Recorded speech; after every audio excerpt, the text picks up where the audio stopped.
So there's this new technique going around the resin community where you spray paint into water, dip your mold into that water to pick up the spray paint. Well, I don't have spray paint, but what I do have is nail polish. And once upon a time, I was really into, I was really into doing my nails. And I came across this thing called water marbling nail art. And that's what I'm going to do today. But instead of doing it with my nails, I'm going to do it with resin. So I'm going to quickly choose the nail polishes that I want to use, and I'll be right back so we can get started. Okay, so I've chosen my nail polishes and I've gone for bright, vibrant colors.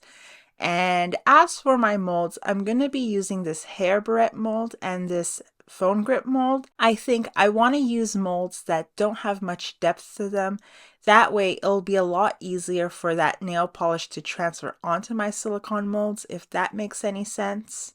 I just want to make sure that the nail polish design doesn't break. Now, the thing is, these molds are slightly too big for me to dip them into the water and have full control of each cavity. So for the sake of this video, I'm gonna cut up these molds into each individual cavity, and it's hurting my heart. It's hurting my heart, but I'm gonna sacrifice these molds for the experiment. Let me know down in the comments if you've tried this new spray paint technique for resin. And also let me know if you've ever tried water marbling nail art. Now that my molds are ready, it's time to get started. So first up, I'm going to be using the blue, pink, and purple. And before I forget, we also need a needle tip tool, just something that's sharp and pointy, because this is what we're going to use to create the little designs in our nail polish. Two tips I have for you right off the bat is 1, make sure your nail polish bottles are open and at the ready. You don't want to be fumbling, opening and closing your nail polishes because nail polish does dry pretty quick and you need the nail polish to be wet for this to work. And 2, open your bottles away from the water from your container, and that way if there is any dried nail polish in there, it won't fall into the water just like what happened to me. All right, so I'm gonna start by dropping 1 drop of nail polish in the water, and then I'm gonna alternate between the 3 different nail polishes, dropping 1 drop of nail polish within the last drop of nail polish that I put in. If that makes any sense, I think I'm explaining it right. One thing you do want to make sure is that your nail polish is on the thinner side, because if you use a thicker nail polish, chances are is when you drop that drop of nail polish on the water, it's just going to end up sinking and it won't spread over the water like you want it to. Now I'm going to go in with my needle tip tool to move around this nail polish and see what pretty designs I can create. Don't worry too much if your nail polish doesn't spread out that much over the water. Initially, I think you want that first drop to spread the most, but as for the other ones that come afterwards, once you go in with your needle tip tool, you can pop the surface tension and then that nail polish will spread. Okay, so I'm gonna go for this area here. I really like how it looks, and then I'm gonna dip my mold in and we'll see what we get. Okay, so this first go didn't go according to plan. I totally forgot that I'm supposed to clear the nail polish off the water before I pull out my nails. Well, in this instance, before I pull out the mold, because as you can see, the excess nail polish did end up sticking to the mold and it ruined the design. So let's try again and let's go for round 2.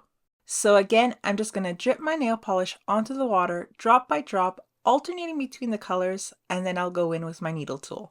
Now, one thing I haven't mentioned is that there is no set amount of nail polish to put onto the water. You can go as light or as heavy as you want, but just keep in mind that the more nail polish you use, the more likely the color will be concentrated on your resin pieces. At least for round 2, the nail polish is spreading better, and this is kind of what you're hoping for when you're dropping the nail polish into the water. You want the nail polish to spread like this so then it's easier to make pretty patterns in the nail polish.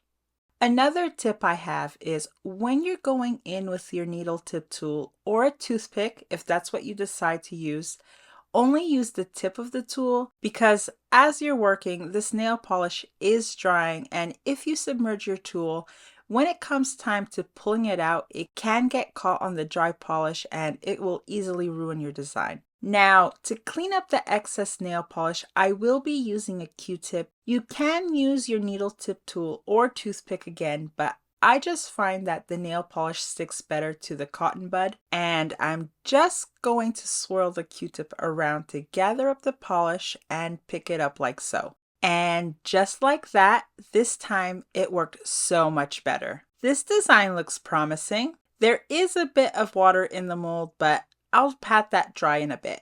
For this set of colors, I'm going with orange, teal, and magenta. And this time I want to try adding 2 drops of color of each nail polish instead of just 1. I'm really curious to see how much more concentrated the color is with 2 drops of nail polish. Ooh, I'm really loving this color combination. Very neon-esque. Be sure to let me know down below which color combination I'm doing is your favorite. So, one thing I forgot to say earlier when I cut up my mold is that, and this is me adding a disclaimer here, you've been warned. If you ever think about cutting up your molds, make sure you're 1000% sure about it and that you can easily replace them. Some molds, and I'm assuming I might have this issue with this mold here, when they're made in a way that the whole thing supports itself in keeping its shape. And once you start cutting it up, it obviously loses that support, and then the mold can become misshapen. And then, of course, when you come to cast a project with that mold, your project will also be misshapen. I know I was being silly earlier when I was like, it hurts my heart to cut up this mold. But I was okay cutting it up because it's easy to find. And if I remember correctly, it was only $3 on Temu. But if you're in the resin community, you know that resin molds can get really pricey, and I mean really pricey, especially the handmade ones. So I just wanted to put this disclaimer in here so you know that not all molds can be cut up and still be properly castable.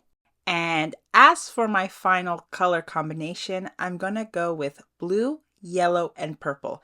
And you know what? This time I'm going to do 3 drops of nail polish. Let's see how much more concentrated I can get these colors.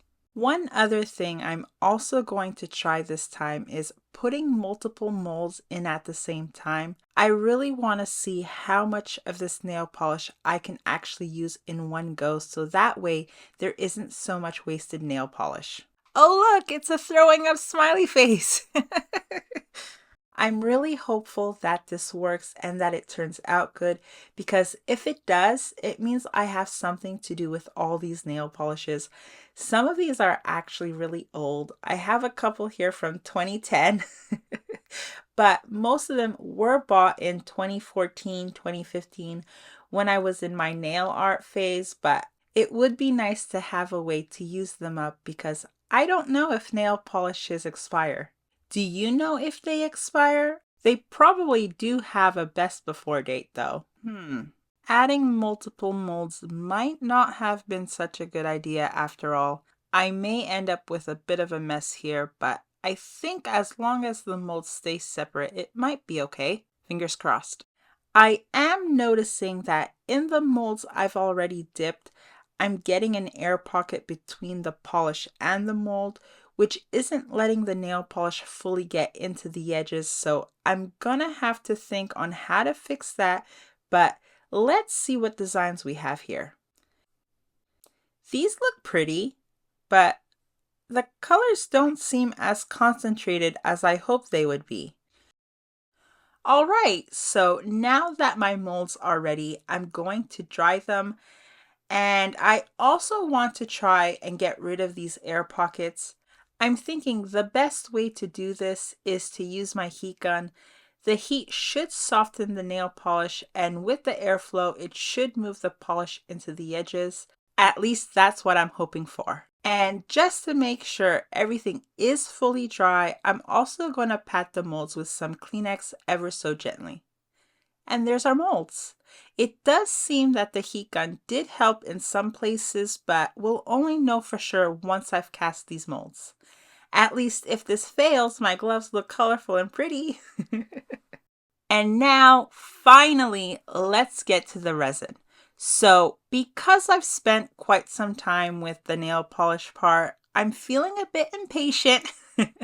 And I just want to see how these turn out. So I'm going to use polyurethane resin for these pieces. This resin cures really fast, and I'll be able to demold these pieces in about 10 to 12 minutes. I could use UV resin, which is probably a bit faster, but because polyurethane resin cures opaque white, I'm thinking it's the best resin to use in this instance. The white background will really help the design stand out. Let me know down in the comments if you've used polyurethane resin yet and if you liked working with it. This stuff really does cure fast, and I'm going to include a time lapse of how fast it cures. It's really cool seeing it cure before your eyes.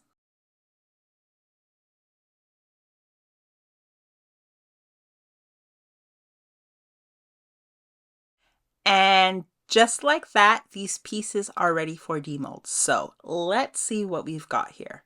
For this part, I'm just going to talk about all the pieces together.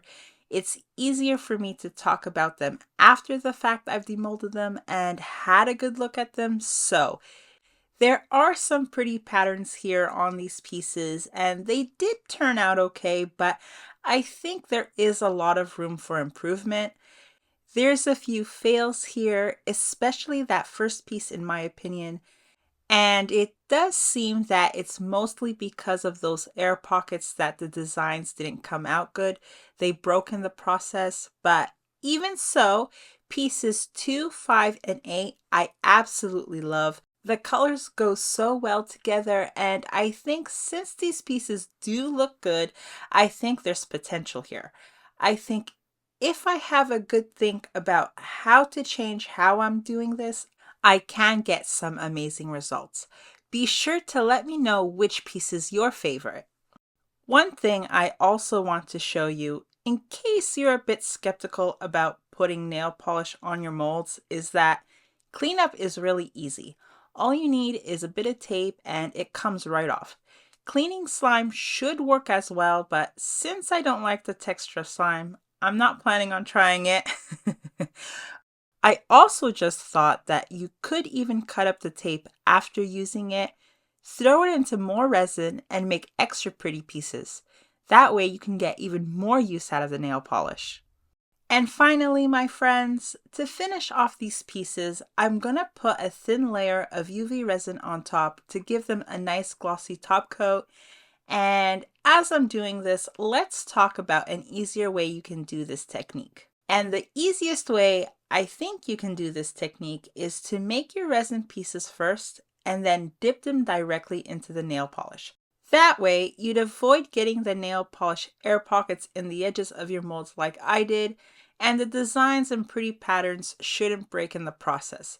The downside to it would be how to avoid getting nail polish on the back side of the pieces, but come to think of it, it could look cool having the nail polish design on both sides of your pieces, which now I'm thinking I may have to try this myself.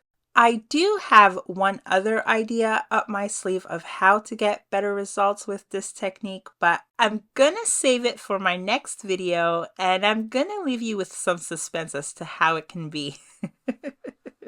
As always, I hope you enjoyed this video and that you learned something.